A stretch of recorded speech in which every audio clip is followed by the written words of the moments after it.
ទឹកប្រព្រឹត្តទីបំផុតការប្រកួតប្រធានចូលមកដល់ទឹកទី5ដែលជាទឹកប្រព្រឹត្តបាទប៉ះដៃគ្នាស្វាគមន៍មួយសិនបាទដើរចូលជាបន្តមកពីកីឡាករបាទពេញសង្ហៈតតជើងក្រោមស្ដាប់ស្វាគមន៍សម្រាប់ដើមទឹកទី5បាទទីមសរំបាទទល់ទៅសិនបាទឲ្យដល់5ធាក់កាត់ម្នាក់ជើងបាទធាក់កាត់ម្នាក់មួយដូចគ្នាចង្វាក់ស្របចាក់ជើងក្រោមរបស់សរំសង្ហៈដើរចូលលុកមកចាក់បបានដល់កែងបាទកដាប់ដៃបាទទៅជាបន្តបាទគូនេះគេថាបានតឹងស្វិតស្វាយតែបាទចាក់ជើងក្រោមលុកតែដៃស្ដាប់ដល់ស្ដាប់របស់បាទសង្ហៈសរុបក៏លុបដាក់ដៃត្រង់មកវិញដូចគ្នាមានទៅមានមកមានទៅមានមកជាបន្តទៀតបាទប្រិយមិត្តបាទចៃរំលែកជាបន្តទៀតបាទចិត្តបាទជាង120គេសម្រាប់ការទស្សនានៅក្នុងបណ្ដាញសង្គមបាទតូនដៃចាក់ជើងក្រោមឆ្វេងរបស់ពេញសង្ហៈបាទសរុបនៅព្រឹងប្រឹងរៀបខ្លួនអត់ទាន់ធ្វើអ្វីបាទលោកគ្រូជួយជំរាបថាបោះចាប់ដាក់ចិត្តជាបន្តទៀតបាទរៀបចិត្តចង់ប្រយ័ត្នប្រយែងដូចគ្នាដោយសារតែជាតិចូលមកដល់ទឹកទី5ហើយបាទហើយទឹកនេះដូចជាសរុបចង់តែចូលទីម្ដងបាទចូលនៅក្នុងការប្រកួតគុតខ្មែរតាមពេលចតបាទទៀតថយទៀតចូលបាទតាមបំលាស់ទីបាទកណ្ដាប់ដៃស្ដាំរបស់សង្ហៈបាទតបឆ្វេងរបស់សរុបកណ្ដាប់ដៃស្ដាំរបស់សង្ហៈបាទនៅតែមានទៅមានមកដូចគ្នាបាទឥឡូវនេះកំពុងតែសម្លឹងមើលស្ទុះចូលរបស់សង្ហៈចាប់បានបាទផ្ទះជង្គង់ជ្រែងជង្គង់កាច់ប្រវល់ទៅមកបាទធ្វើអ្វីអត់បានទេលោកអញ្ញាកណ្ដាលចាប់ប្របែកតែម្ដងបាទពាក់កណ្ដាលផ្លូវហើយនៅក្នុងទឹកទី5អូយបាទគូជួយចិត្តបាត់នេះបាទពេលវេលាហើយដើម្បីទៅរំលងគុំទៅលឿនម្លេះដើរចូលទៅរបស់សង្ហៈដើរចូលបាទកណ្ដាប់ដៃតាមត្រង់រៀងខ្លួនបាទជាជាឆក់បាត់ដៃសិនបាទអាយ៉ាបាទរៀងចង់លបូតអាគុំចុះក្រោមបាត់ដៃទេរូតឡើងលើទៅវិញបាទកណ្ដាប់ដៃម្នាក់មួយបាទសង្ហៈនៅបន្តឆាក់ពាក់ក្នុងការដល់ចូលអាយុទាត់ឆ្វេងរបស់សរុបបាទសរុបបាត់ដោអង្គមកបាទបែកឆ្វេងអត់ឆ្វេងទៅក៏បែកបងអង្គស្ដាប់មកវិញបាទចាក់ជើងក្រោមរបស់សរុបសង្ហៈជាដៃឆ្វេងវិញនេះសង្ហៈថា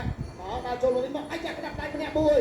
បាទចូលណែបងប្អូនយើងសុំសម្លេងមួយទៀតអូយបាទបងប្អូនយើងបាទហូរកាន់តែខ្លាំងកីឡាករកាន់តែមានកម្លាំងចិត្តខ្លាំងដើរចូលទាត់ជើងក្រោមម្នាក់មួយចូលគល់ផ្លូវបាទកណ្ដាប់ដៃរបស់សង្ហៈទាត់ឆ្វេងសរុបញាក់បាត់ទៅសិនសរុប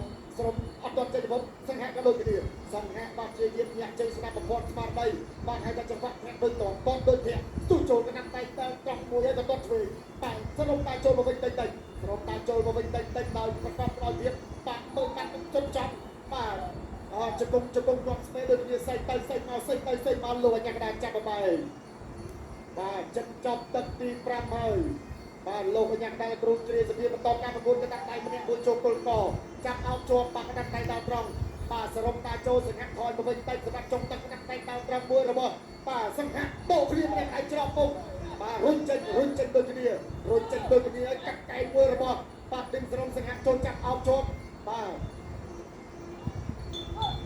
ចាប់ទឹកទី5ជាបណ្ដាញជូនបាទដើរចូលទៅបាទទៀតគុំទម្លាក់បន្តិចរបស់បាទសង្ហៈលុបកណ្ដាប់ដៃស្ដាំបាទបន្តទៅពីស្ដាប់ហើយដើរចូលទៅបន្តទៀតបាទជាញាក់បន្តិចបាក់កណ្ដាប់ដៃបាទដូរគ្នាម្នាក់មួយហើយទៅជាបន្តទៀតបាក់កណ្ដាប់ដៃរបស់សរុបជង្គង់របស់សង្ហៈ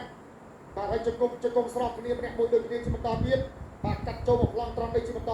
ប្លង់ត្រង់នេះបាក់កណ្ដាប់ដៃចូលគោលកមួយបាទចាក់ទីប្រព័ន្ធមកជង្គង់របស់សង្ហៈទីបបលុបកណ្ដាប់ដៃរបស់សង្ហៈសរុបតាចូលចុកទឹកត្រង់នេះមកដូរកណ្ដាប់ដៃគ្នាចម្លងបន្តិចបាទស្រវាអោបជាប់ហើយក៏ជាជារុញចេញមកក៏កាត់ចូលមកប្លង់ត្រង់នេះជាបន្តទៀតបាទសិតតែកន្លែងណែនល្អតែម្ដងញាក់មកបាក់កាត់កែងគល់ខ្លីរបស់កីឡាករសុំសួរម្ដងទៀតប្រិយមិត្តបាទអរគុណច្រើនបាទសូមប្រកល់ភារៈនេះជូនទៅដល់គណៈកម្មការបច្ចេកទេសចាសសូមអរគុណ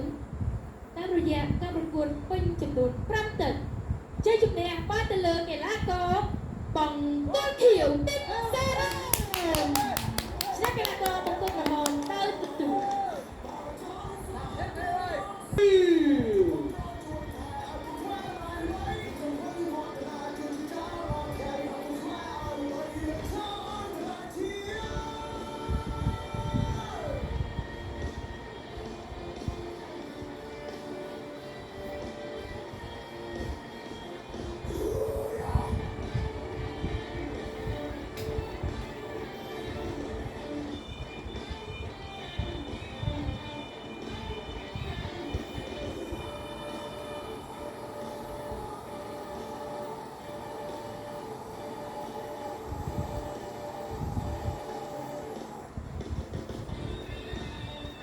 គុណណាស់ឥឡូវនេះខ្សែក្រវ៉ាត់ដ៏ស្រស់ស្អាតខ្សែក្រវ៉ាត់ត្រាហ្គិនគុណខ្មែរអមជាមួយនឹងស្លាកទឹកប្រាក់8លានរៀលក៏បានបង្ហាញជូនទៅខាងលើសង្វៀនត្រាហ្គិនដូចរាល់បាទសូមជម្រាបលោកទុយបុត្ររឿងអនុប្រធានកីឡាប្រដាល់គុណខ្មែរសូមជ័យលោកបុលនេះតំណាងទូរទស្សន៍ជាតិកម្ពុជាសូមជ័យកញ្ញាលៀបភាតំណាងក្រុមហ៊ុនវឌ្ឍនៈបានផ្ដល់កិត្តិយសគឺការបំពាក់ខ្សែអរគុណច្រើនសម្រាប់អ្នកទាំងពីរអរគុណខ្លាំងមែនទែនសម្រាប់ការបង្ហាញនៅការប្រកួតដ៏ជក់ចិត្តដល់ដល់បងប្អូននៅខេត្តរតនគិរីបាទជាដំបូងសូមបាទលោកបុលនេះនឹងបាទកញ្ញាលៀបភាធ្វើការប្រគល់តម្រា8រៀលរៀលជូនដល់ប្រជាជនឯងបាទរបស់យើងគឺ8រៀលរៀលគឺដល់កីឡាករទីសរុប